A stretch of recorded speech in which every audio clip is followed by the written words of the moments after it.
राजधानी दिल्ली में चाकूबाजी की 2 वारदातों से हड़कंप मचा हुआ है। दिल्ली के अशोक विहार और शाहदरा में चाकूबाजी की वारदात हुई। अशोक विहार में एक शख्स पर चाकुओं से हमला बोला गया। पुलिस ने आरोपी ताहिर को गिरफ्तार कर लिया है। ताहिर के 2 नाबालिग बेटे भी इस वक्त पुलिस की हिरासत में हैं।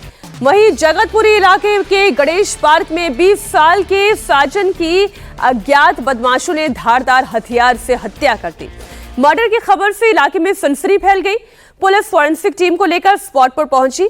क्राइम सीन को सील किया गया और जांच की जा रही है। इलाके की सीसीटीवी की मदद से आरोपियों तक पहुंचने की कोशिश भी की जा रही है। पुलिस ने एक आरोपी को हिरासत में लिया है और उनसे पूछताछ की जा रही है।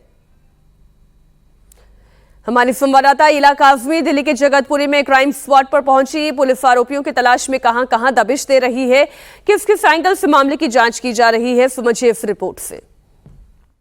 दिल्ली में बदमाशों के हौसले बुलंद है। ऐसा ही एक मामला दिल्ली के जगतपुरी स्थित गणेश पार्क का सामने आया है, जहां एक 20 साल के युवक को धारदार हथियार से हमला करके उसकी जान ले ली गई। यही वो इलाका है जहां ये घटना हुई है। पुलिस ने पूरे इलाके को कॉर्डन ऑफ कर दिया है।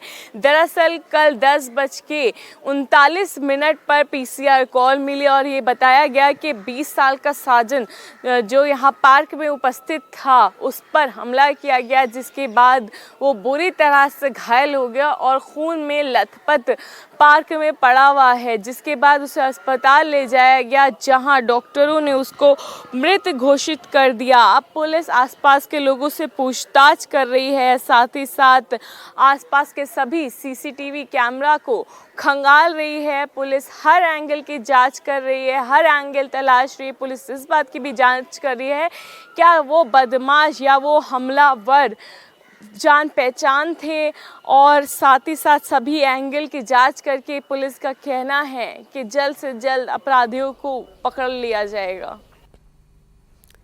मृतक साजन का भाई किसी के साथ भी दुश्मनी से इनकार कर रहा है। उनका कहना यह है कि साजन घर से टहलने के लिए निकला था और तभी उसके ऊपर यह जानलेवा हमला हुआ। ये पार्टियों का काम करता था। ये सुबह घर से इसलिए निकला था कि मैं 2-3 दिन के लिए जा रहा हूँ बोल के गया था। अब शाम को घर आया, घर आने के बाद ऊपर से नीचे आया, नीचे आने के बाद यहाँ हमला कर दिया।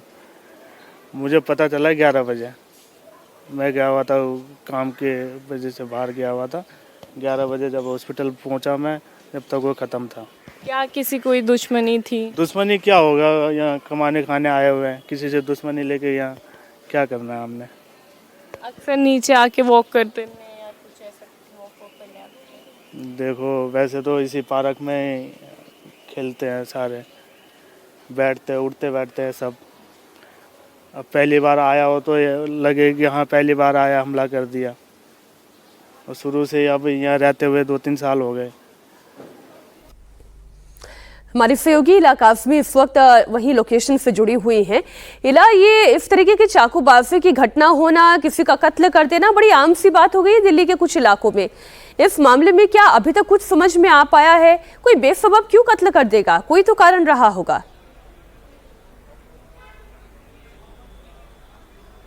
जी बिल्कुल मीनाक्षी, बिल्कुल आम सी बात हो गई है राजधानी दिल्ली में। अगर मैं पिछले 24 घंटों की बात ही करें तो पिछले 24 घंटों में 3 बड़े मामले आए हैं। पहला मामला यमुना विहार में था, जहां पर एक शख्स को चाकू मारा गया था। दूसरा जो मामला है वो जगतपुरी का है, जहां 20 साल के युवा को चाकू मारा गया। और तीसरा मामला अशोक विहार का है, जहाँ पर ताहिर नाम के शख्स ने एक व्यक्ति को चाकू मारा और उसमें उसकी जान चली गई। तो एकदम आम सी बात हो चुकी है राजधानी दिल्ली में चाकू की वारदात, और बदमाशों के जैसे मानो हौसले ही बुलंद हुए हैं। फिलहाल मीनाक्षी पुलिस इस सभी मामलों में जांच कर रही है। वहीं आपको बता दूं कि ताहिर था जिसने एक शख्स पर हमला किया था दिल्ली के अशोक विहार में, उसको पुलिस ने हिरासत में ले लिया है। और वहीं जगतपुरी वाले मामले में जहां 20 साल के साजन को चाकू मारा गया था, उस मामले में भी एक शख्स को हिरासत में लिया गया है, पूछताछ की जा रही है। वहीं यमुना विहार वाले मामले में अभी भी जो आरोपी हैं वो फरार चल रहे हैं। तो सभी दिल्ली पुलिस सभी एंगल्स को तलाश रही है और ये जांच के बाद ही पता चल पाएगा कि क्या वजह है, क्यों इतनी बेरहमी से जान ले ली गई। जी बहुत शुक्रिया इला आपका पूरी जानकारी के लिए। पिछले कुछ दिनों में दिल्ली में क्राइम आउट ऑफ कंट्रोल हो गया है, इसमें कोई दो राय नहीं है। इससे जुड़ी हुई 3 तस्वीरें मैं आपके सामने रख रही हूं। पहली तस्वीर 22 अप्रैल की है, जिसमें अशोक विहार में एक शख्स पर चाकू से हमला किया गया। इसमें आरोपी ताहिर को पुलिस ने गिरफ्तार कर लिया है। दूसरी तस्वीर 21 अप्रैल को जगतपुरी में हुई वारदात की है, जहां 20 साल के लड़के की हत्या कर दी गई। वहीं तीसरी तस्वीर 17 अप्रैल को सीलमपुर में हुए कुणाल मर्डर केस से जुड़ी हुई है। यहां पर भी जिस तरीके से घटना को अंजाम दिया गया, हैरान कर देने वाले तीनों मामले 17 अप्रैल, 21 अप्रैल और अब 22 अप्रैल अशोक विहार का मामला, जहां पर एक शख्स पर चाकू से हमला करके उसकी जान ले ली गई है। सड़क किनारे 3 बोरियां, जी हां, फिर दोहराती हूं, सड़क किनारे 3 बोरियां, टपकता हुआ खून और इलाके में दुर्गंध। जी हां, दिल्ली के मालवीय नगर में खून से सनी हुई बोरियां मिलने से लोग हैरान हैं। दरअसल कल शाम दिल्ली के मालवीय नगर के ई ब्लॉक में एक मंदिर के पास 3 संदिग्ध बोरे दिखाई दिए। ये देखिए तस्वीर आपके सामने रख रही हूं। बोरे से खून बहता हुआ दिखाई दे रहा है। इलाके के लोग ये देखकर डर गए। तुरंत पुलिस को कॉल किया गया। बताया जा रहा है कि बोरों के अंदर किसी जानवर का मांस था। पुलिस ने फॉरेंसिक टीम को बुलाया। बोरे में रखे हुए मांस की जांच की जा रही है। इलाके की सीसीटीवी से यह भी पता लगाने की कोशिश हो रही है कि आखिर ये मांस से भरे हुए बोरे यहां कैसे आए, किसने रखे और क्यों रखे। जैसे ही ये खबर आई, हमारे संवाददाता कुमार सोनू भी स्पॉट पर पहुंच गए। अफरा तफरी का माहौल था उस वक्त वहां पर। उनकी रिपोर्ट देखिए।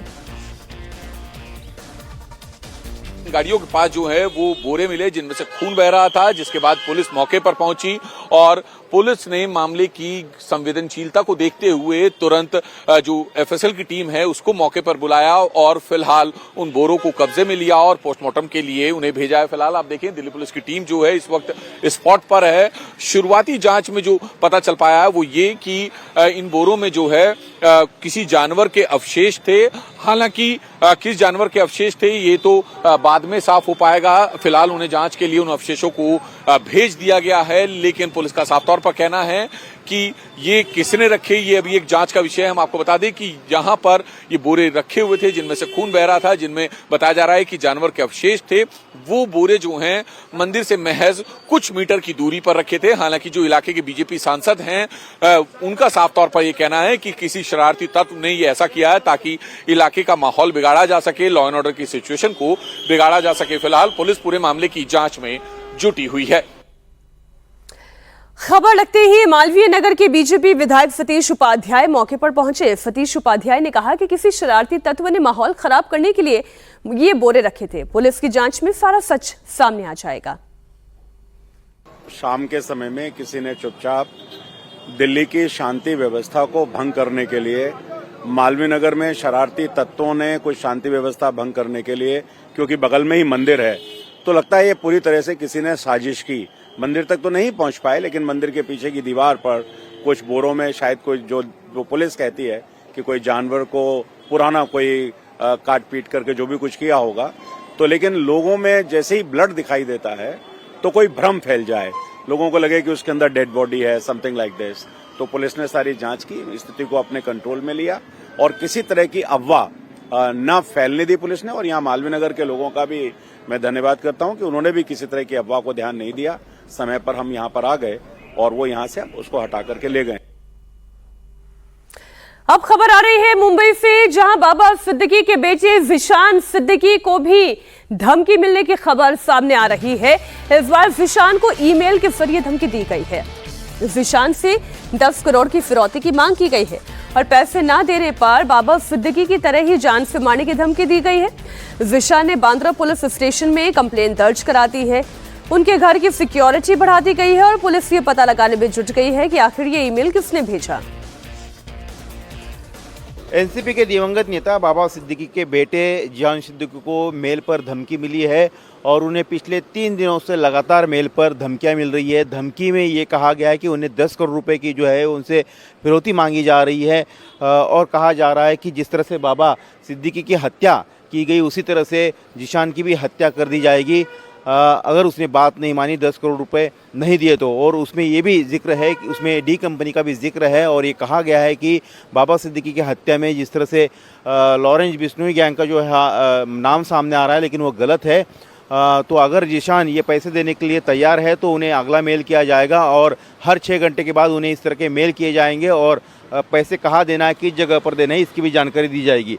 बहरहाल ये जो धमकी भरी मेल है इसकी जानकारी जीशान ने बांद्रा पुलिस को दी है और बांद्रा पुलिस की एक टीम यहाँ पर आ चुकी है और इस टीम ने जो है उनका एक बयान भी दर्ज किया है। मकबा हाइट्स यही वो अपार्टमेंट है जहाँ पर जीशान सिद्दीकी सबसे टॉप फ्लोर पर यहाँ पर उनका मकान है, रेसिडेंस है, अपनी माता के साथ वो यहाँ पर रहते हैं। तो बांद्रा पुलिस ने उनका बयान दर्ज कर लिया है। पुलिस इस मामले में आगे पूरी तफ्तीश जो है वो कर रही है। बहरहाल जीशान के घर के बाहर पुलिस की सुरक्षा भी यहाँ पर तैनात है, लेकिन जिस तरह से बाबा सिद्दीकी की जो है दिन दहाड़े हत्या की गई थी उसके बाद जो है पुलिस कोई भी कोताही नहीं बरतना चाहती है। हमारे सहयोगी दिनेश मौर्य इस वक्त लाइव जुड़ गए। दिनेश, बाबा सिद्दीकी की हत्या करने के बाद फिर इस तरीके से धमकियां आना, इसे हल्के में तो नहीं लिया जा सकता। क्या किसी गैंग के शामिल होने का शक मुंबई पुलिस को? देखिए, मुंबई पुलिस ने इसकी जांच शुरू की है। मुंबई पुलिस के अलावा मुंबई क्राइम ब्रांच और साइबर पुलिस भी इसकी जांच कर रही है। जो डी कंपनी का जिक्र आया उसको लेकर एनालाइज किया जा रहा है, क्योंकि लंबे समय से मुंबई में डी कंपनी उतना एक्टिव नहीं रहा है। साथ ही में फिरौती मांगने के लिए या प्रोटेक्शन मनी मांगने के लिए ये जो पैटर्न इस्तेमाल किया गया है ईमेल का, ये भी पैटर्न डी कंपनी के खेल से मैच नहीं करता है। तो क्या सच में ये शख्स अगर जेन्युइन है तो क्या ये डी कंपनी से जुड़ा हुआ है या फिर किसी और गैंग से जुड़ा हुआ है, इसे वेरीफाई किया जा रहा है। साथ ही में ये जो ईमेल भेजा गया था, इस ईमेल में एक पिक्चर भी अटैच की गई है जिसमें एक पिस्तौल है और 2 लाइव कार्ट्रिजेस की तस्वीरें भी है। तो ऐसे में इस ईमेल का ओरिजिन क्या है, इसका आईपी एड्रेस ट्रैक करने का प्रयास पुलिस की तरफ से किया जा रहा है। जो इसके साथ ही में जीशान सिद्दीकी के हाल फिलहाल के दिनों के जो मूवमेंट थे उन्हें भी पता लगाने का प्रयास पुलिस कर रही है, ताकि इस निष्कर्ष पर पहुंचा जा सके क्या जीशान सिद्दीकी का कोई पीछा भी कर रहा था। लेकिन ईमेल के तो आईपी एड्रेस के जरिए बहुत जल्द ही पता लगाया जा सकता है। दिनेश की ये मेल कहां से भेजा गया, किस सिस्टम से भेजा गया है या किस लोकेशन से भेजा गया, अभी तक क्या पुलिस ने ये ट्रैक नहीं किया है?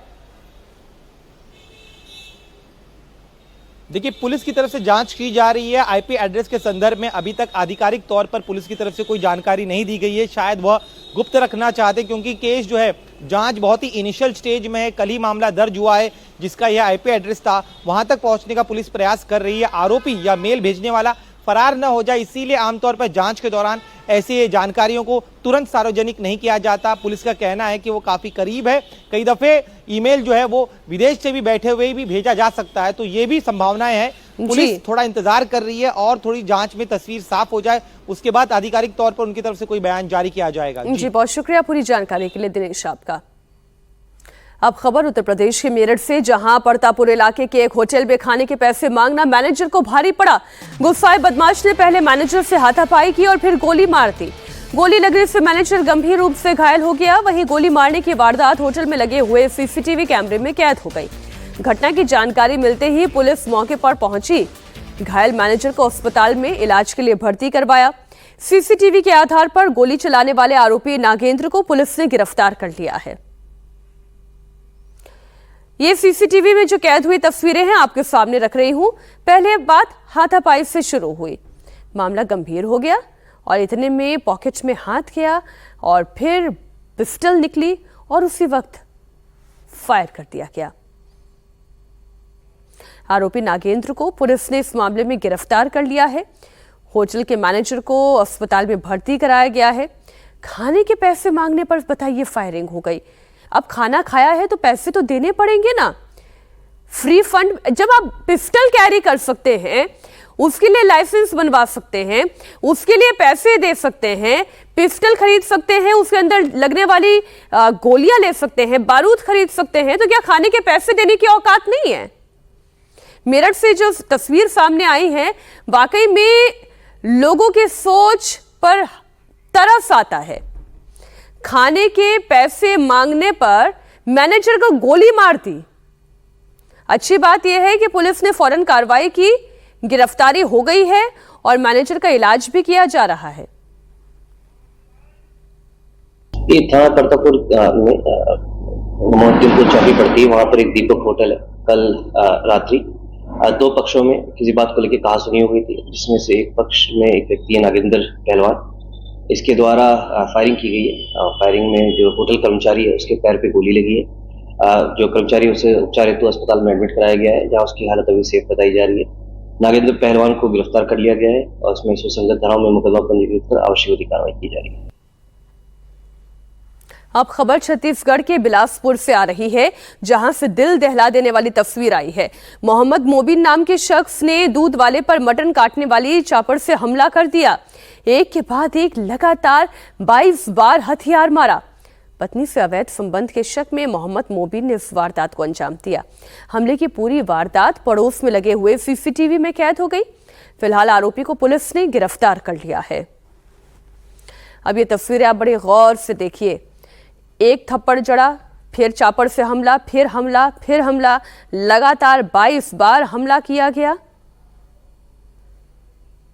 आरोपी को पुलिस ने गिरफ्तार कर लिया है। सीसीटीवी में पूरा मामला तो दर्ज हो ही गया था। ये तस्वीरें आपको परेशान कर सकती हैं। 22 वार किए गए, मटन काटने वाली चापर से 22 वार किए गए। आसपास हालांकि लोग मौजूद थे, वो रोक सकते थे मोबिन को, लेकिन नहीं रोका। सब डर से पीछे हट गए। अब खबर आगरा की है, जहां अपनी प्रेमिका से मिलने पहुंचे युवक की जमकर पिटाई हुई। फतेहाबाद के गांव में शादीशुदा महिला से मिलने के लिए उसका प्रेमी घर में घुसा था। युवक को घर में घुसते हुए आसपास के लोगों ने देख लिया और फिर प्रेमिका के परिजनों को इसकी जानकारी दे दी। जब उन्होंने कमरे का दरवाजा खटखटाया तो महिला ने अपने प्रेमी को संदूक में छिपा दिया। परिजनों ने कमरे की तलाशी ली। उस वक्त तो युवक कहीं नजर नहीं आया, लेकिन उनकी नजर इस संदूक पर पड़ी। संदूक को खोला गया तो वहां से प्रेमी निकला और उसके बाद फिर जो धुनाई हुई उसकी, वो तस्वीरें भी आपके सामने।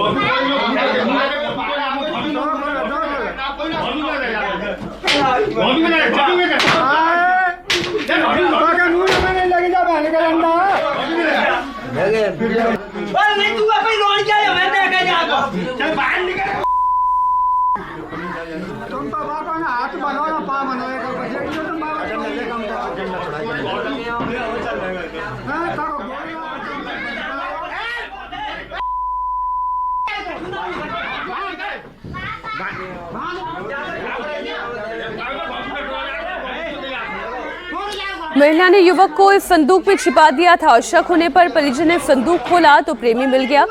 फिर प्रेमिका के परिवार वालों ने बेरहमी से युवक की पिटाई कर दी। पहले संदूक के भीतर पिटाई की और फिर बाहर निकाल कर भी लोगों ने उसकी बुरी तरह से पिटाई की और फिर पुलिस को सौंप दिया गया। फतेहाबाद थाने में युवक के खिलाफ छेड़खानी का केस दर्ज किया गया है।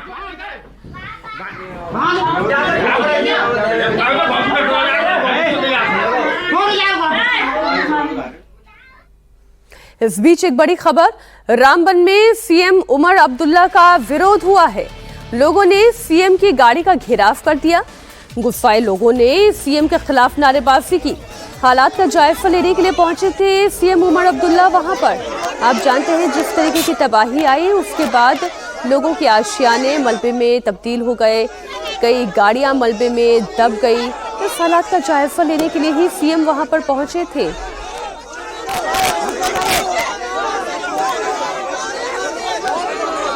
लेकिन लोग बड़े आक्रोशित दिखाई दे रहे हैं, नाराजगी बहुत ज्यादा दिखाई दे रही है। उनकी कार को उन्होंने चारों तरफ से घेर लिया है। उमर अब्दुल्ला हालांकि बाहर भी निकले। उन्होंने कहा कि जो लोग विरोध कर रहे हैं करने दें। उनसे बात करने की बात भी कही जो इशारों में समझ में आ पा रहा है। मुआवजे की मांग है इन पीड़ितों की और मुआवजे की मांग को लेकर ही इस वक्त घमासान है।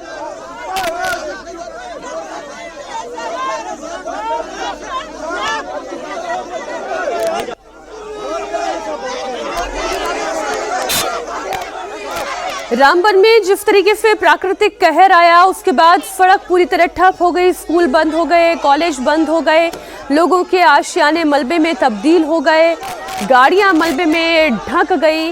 राहत और बचाव कार्य जो किया जा रहा है वो तो किया जाएगा ही, ये सरकार की प्रशासन की जिम्मेदारी है, लेकिन मुआवजे की मांग भी जायज है।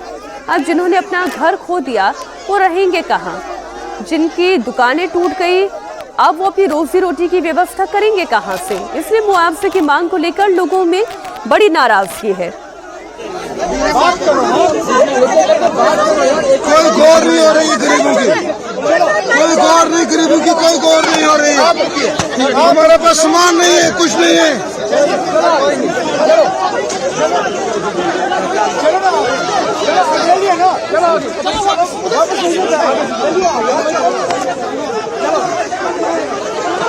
अभी उमर अब्दुल्ला ऐसा नहीं है कि यहाँ से लौट गए, अपनी गाड़ी से वो उतरे हैं।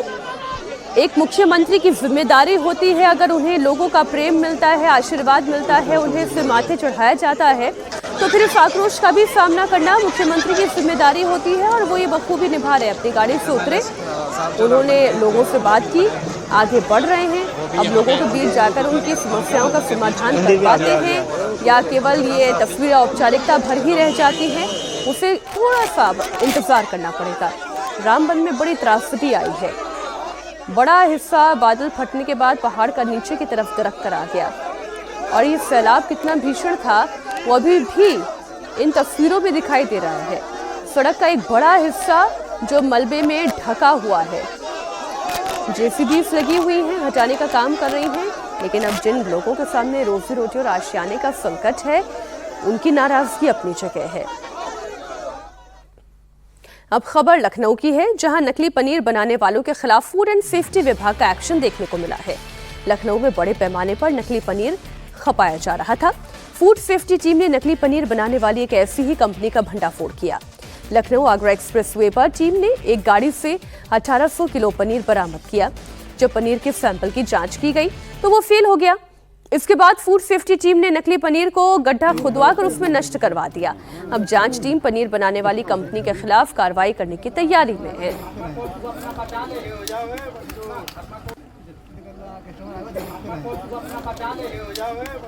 मथुरा में डेयरी है और लखनऊ तक ये जहर है। जी हाँ, खबर लखनऊ से आ रही है। लखनऊ में फूड एंड सेफ्टी विभाग की टीम ने यह एक्शन लिया। नकली पनीर बनाने वाली कंपनी का भंडाफोड़ किया और 1800 किलो नकली पनीर बरामद किया। अब आप सोचिए, जिन घरों में ये पनीर इस्तेमाल होने के लिए जाता या पहले से जिन घरों में नकली पनीर का इस्तेमाल हो रहा है, वो तो बड़ा ये सोच रहे होंगे कि वाह, प्रोटीन इंटेक उनका बहुत शानदार हो रहा है, मसल्स बिल्डिंग हो रही है, शाही पनीर बन रहा होता, पालक पनीर बन रहा होता। लेकिन ये क्या जहर बेचा जा रहा था, वो तस्वीर आपके सामने है। अब एक हैरान कर देने वाली तस्वीर। मध्य प्रदेश के छतरपुर में फल के ठेले पर एक सांड अचानक से दौड़कर आ गया और छलांग लगा दी। जिस फल के ठेले पर वो दौड़कर कूदा, उसके पास एक महिला और 2 पुरुष फल खरीद रहे थे। गनीमत ये रही कि सांड किसी इंसान के ऊपर नहीं कूदा। सांड के कूदने के कारण फल ठेले की दुकान पूरी तरह से बर्बाद हो गई। उसके फल नीचे गिर गए, उसका ठेला भी तहस नहस हो गया। लेकिन एकाएक सांड कहां से आ गया? छतरपुर में ठेले पर फल खरीद रहे लोग इससे पहले कि कुछ समझ पाते, बिजली की गति से सांड दौड़ता हुआ आया, ठेले पर कूदा और देखते ही देखते फल का ठेला पूरी तरह से तहस नहस हो गया। जम्मू कश्मीर के रिहायशी इलाके में चिनाब नदी पर बने हुए सलाल बांध के गेट खोल दिए गए हैं और इससे डैम से तेजी से पानी रिलीज किया जा रहा है। दरअसल जम्मू कश्मीर में लगातार रुक रुक कर हो रही बारिश के चलते डैम में पानी ओवरफ्लो हो गया था। इससे डैम पर खतरा मंडरा रहा था, जिसके चलते सलाल बैराज से पानी रिलीज किया गया।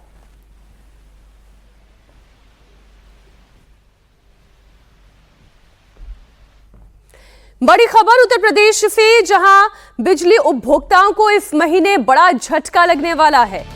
Uttar Pradesh power corporation limited यानी कि यूपीपीसीएल ने बिजली के बिलों में बढ़ोतरी कर दी है। पिछले 5 साल में पहली बार राज्य में बिजली के बिलों में बढ़ोतरी की गई है। आपको बता दें, फ्यूल सरचार्ज के एवज में बिजली कंपनियों ने 1.24% बिजली के दामों में बढ़ोतरी की है। इसके चलते अप्रैल महीने में बिजली उपभोक्ताओं को ज्यादा बिल चुकाना पड़ेगा।